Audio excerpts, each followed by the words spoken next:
আসসালামু আলাইকুম। কি অবস্থা সবার? সবাই কেমন আছেন? আশা করি ভালো আছেন। আলহামদুলিল্লাহ আমি ভালো আছি।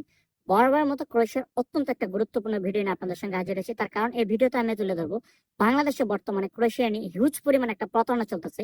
যে প্রতারণার ফাঁদে আপনি পা দিলে আপনার লাইফ, আপনার জীবন, আপনার টাকা সবকিছু সর্বস্ব শেষ হয়ে যাবে। এবং সেই সাথে পুরাতন কিছু আইনকে সংস্করণ করতেছে। সেই জিনিসগুলো আপনাদের জানা দরকার। কারণ আপনি ক্রোয়েশিয়া আসতে যাচ্ছেন। এই পরিস্থিতি এবং সার্বিক পরিস্থিতি, এই যে নিয়ম কানুনগুলো চেঞ্জ হচ্ছে, এই বিষয়গুলো আপনার জানা দরকার। সো আজকের ভিডিওটি অনেক অনেক গুরুত্বপূর্ণ হতে যাচ্ছে। যে সকল ভাইরা আপনারা ক্রোয়েশিয়া আছেন তারা এবং যারা নতুন করে আসতে যাচ্ছেন তারা উভয় আপনাদের জন্য এই ভিডিওটি অনেক অনেক ইনফরমেটিভ। সো আশা করি নাটানি ভিডিওটি সম্পূর্ণ দেখবেন। তো চলুন ফার্স্ট অফ অল কথা বলা যাক বর্তমানে যে প্রতারণাটা বাংলাদেশে চলতেছে সে বিষয়ে। এখন বাংলাদেশের এজেন্সিগুলো আপনাদেরকে নতুন করে একটা প্রতারণার ফাঁদ পেতে দিয়েছে। বলতেছে ক্রোয়েশিয়ার যে সার্বিক পরিস্থিতি এবং যে ভিসা কার্যক্রমের যে অগ্রগতি সবকিছুই আপনার মার্চের 15 তারিখ থেকে শুরু হবে এবং এখানে কিছু শর্ত সাপেক্ষে তারা আপনাদেরকে ভিসা দেবে। সেই শর্তগুলা কি? সেই শর্তগুলো হচ্ছে যে বাংলাদেশ গভর্নমেন্ট এবং ক্রোয়েশিয়ার গভর্নমেন্ট দুজনে মিলে একটা চুক্তি করছে। সেটা আপনার একটা আর্থিক যে একটা অর্থ নির্দিষ্ট পরিমাণ 2000 বা 3000 ইউরো সম পরিমাণ অর্থ আপনাদেরকে সেই কোম্পানির কাছে জমা রাখতে হবে।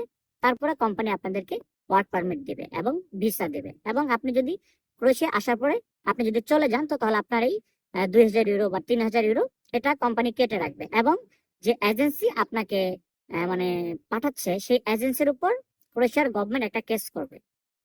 এই যে লিকস বা এই যে নিউজটা, এই জিনিসটা বর্তমানে বাংলাদেশের সব এজেন্সিগুলো বলতেছে। যে সকল ক্রোয়েশিয়ার ভিসা প্রত্যাশাকামী ভাইরা রয়েছেন তারা সবাই আমাকে বলতেছেন। বাট এই জিনিসটা সত্যতাটা কি? আমি আপনাদের কাছে প্রশ্ন রাখতেছি, যে সকল ভাইয়েরা আপনারা আমাকে এই সব প্রশ্নগুলা করতেছেন, আপনারা এই নিউজটা বাংলাদেশের কোন ওয়েবসাইট থেকে বা গভর্নমেন্টের কোন পোর্টাল থেকে পেয়েছেন? এটা বাংলাদেশে বর্তমানে যে এজেন্সিগুলো রয়েছে তারা সবাই চক্রবদ্ধ, তারা সিন্ডিকেট বিজনেস করে।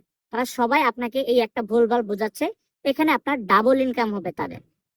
সেটা কি? সেটা হচ্ছে যে আপনাকে এই যে একটা মানে অর্থ আপনি জমা রাখবেন নির্দিষ্ট পরিমাণ, রাখার পর আপনি ক্রোয়েশিয়া যাবেন, এই যে অর্থটা আপনি রাখতেছেন এটাই আপনার লস। তার কারণ হচ্ছে এটা বাংলাদেশের গভর্নমেন্ট বা ক্রোয়েশিয়ার গভর্নমেন্ট এখনো এরকম কোনো চুক্তিতে আসেনি। সেটা যদি আসতো তাহলে ক্রোয়েশিয়ার যে গণমাধ্যমগুলো রয়েছে সেখানে বা বাংলাদেশের যে গণমাধ্যমগুলো রয়েছে সেখানে সেই জিনিসটা ফলপ্রসূ করে প্রচার করা হতো।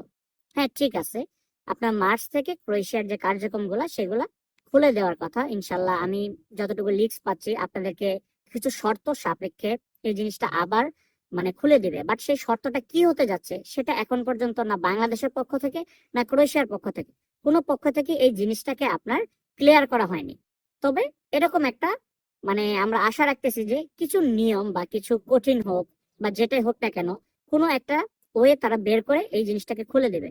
বাট এর মানে এই না যে এজেন্সিগুলো যেভাবে প্রচার করতেছে যে আপনাদের অর্থ রেখে জমা রেখে তারপরে আপনাদেরকে ক্রোয়েশিয়া পাঠাবে, এই যে প্রতারণার নতুন যে একটা ফাঁদ, এটাতে আপনারা কোনো কান দিবেন না।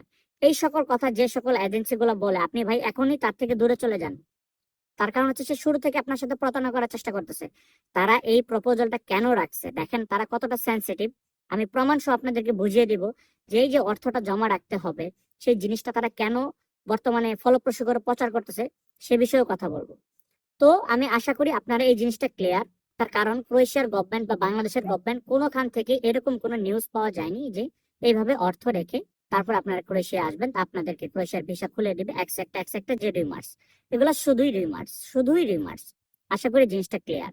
তো চলুন এবার কথা বলা যাক ক্রোয়েশিয়ার নিয়ম নীতিতে কিছু পরিবর্তন আসতেছে এবং এই যে প্রপোজালটা বাংলাদেশের এজেন্সিগুলো রাখতেছে সেটা কেন রাখতেছে, কোন জিনিসটাকে কেন্দ্র করে রাখতেছে, সেই সকল জিনিস আপনাদের প্রমাণ সহ এবার তুলে ধরি। এই বিষয়ে আসার আগে ছোট্ট একটা অনুরোধ, ভিডিওটি যদি ভালো লেগে থাকে এবং ইনফরমেটিভ মনে হয় তাহলে অবশ্যই লাইক কমেন্ট এবং শেয়ার করবেন। অ্যাটলিস্ট আমাকে সাপোর্ট করার জন্য আমার চ্যানেলটাকে সাবস্ক্রাইব করে রাখবেন। তো চলুন ফার্স্ট অফ অল কথা বলা যাক যে নিয়ম নীতিগুলো পরিবর্তন হতে যাচ্ছে সে বিষয়ে কথা বলি। আমি একদম প্রমাণ সহ আপনাদেরকে স্ক্রিন শেয়ার করে দেব, আপনারা সেখানেও দেখতে পারবেন।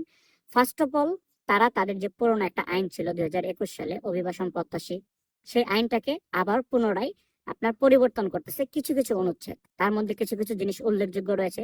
ফার্স্ট অফ অল তারা যে জিনিসটা বলতেছে, ক্রোয়েশিয়াতে যে আপনার অনিয়মিত যে অভিবাসন প্রত্যাশী গুলো আসতো, আই মিন আপনার এক কথায় বলবো বাংলা ভাষা যেটা সাপ্লাই ভিসায় যারা আপনারা আসতেন, তারা যে এখানে এসে যে বিশৃঙ্খলা গুলো সৃষ্টি হতো, তারা এখানে থাকতো না, পালিয়ে যেত, যে প্রবলেম গুলো বিগত দিনে এবং যেটার জন্য আজকে আমাদের এই অবস্থা এই দিনগুলো দেখতে হচ্ছে, সেই জিনিসটা আর থাকবে না। এটা একদম টোটালি বন্ধ করে দেওয়া হবে। এবং যদি কোনো ক্রোয়েশিয়ান কোম্পানি বা যদি কোনো ব্যক্তি মালিকানাধীন মানে লোকের কাছে এরকম কোনো আইন শৃঙ্খলা ভঙ্গ করে বা তারা যদি এরকম কোনো নিয়ম মানে যে নিয়মটা রয়েছে সেই জিনিসটাকে যদি তারা মানে কোনো অপব্যবহার করতে চায়, তো তাহলে সেই ক্ষেত্রে তাদেরকে গ্রেপ্তারি পরোয়ানা জারি করা হবে। আর এমন যে সকল ভাইরা আপনারা ক্রোয়েশিয়াতে বর্তমানে আছেন বাট আপনারা অবৈধ, আপনারা বৈধভাবে মানে যে আপনাদের সময়গুলো ছিল বা আপনাদের বৈধ হওয়ার যে উপায়গুলো ছিল সে সবকিছু আপনারা ফেলিয়ার হয়ে গেছেন, কোনোভাবে বৈধ হতে পারেননি, টিআরসি কার্ড করেননি বা কোম্পানি করে দেয়নি, যে কোনো একটা সিচুয়েশনে পড়ে কিন্তু আপনারা অবৈধ। যে সকল অবৈধ ভাইরা রয়েছেন তারা বেসিক্যালি দেখা যাচ্ছে যে আপনার ফুড ডেলিভারির যে কাজগুলো রয়েছে সেই কাজগুলো আপনারা করেন, বাট এটা এখন থেকে আর করতে পারবেন না। এক কথায় আমি বলবো যে 2025 সালে যারা আপনারা ক্রোয়েশিয়া আসবেন, ভিসা রেশিওটা কিছু কিছু সত্য থাকে ভাইয়া যেগুলো অপ্রিয় সত্য। আশা করি জিনিসটা বুঝতে পারছেন। অপ্রিয় সত্যটা কি?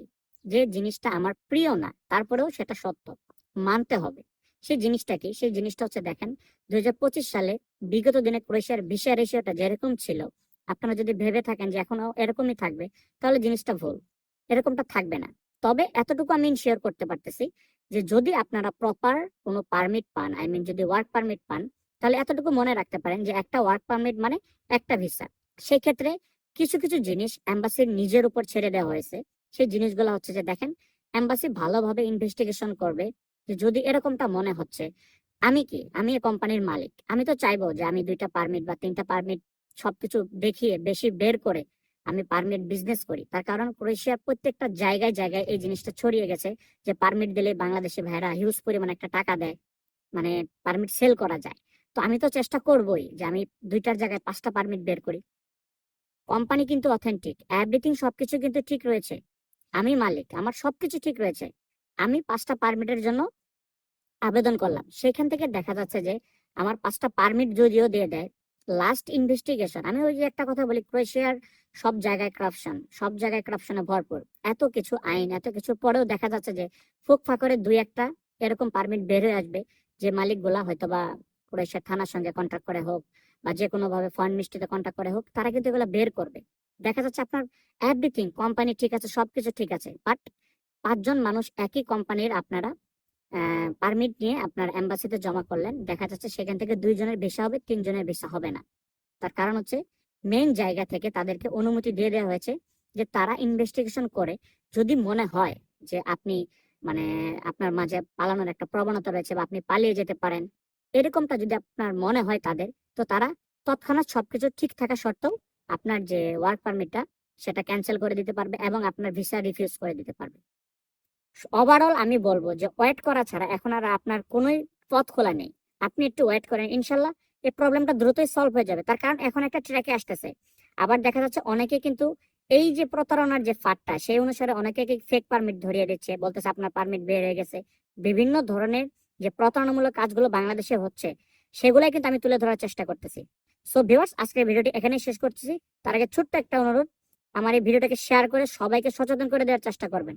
আমি আপনার কাছ থেকে কোনো টাকা চাচ্ছি না, আমি শুধু শেয়ার চাচ্ছি, যার জন্য আমার অন্য একটা ভাই যাতে দেখে উপকৃত হতে পারে। সো ভিউয়ার্স, সবাই ভালো থাকবেন, আমার জন্য দোয়া করবেন, আপনাদের জন্য দোয়া রইল। আসসালামু আলাইকুম।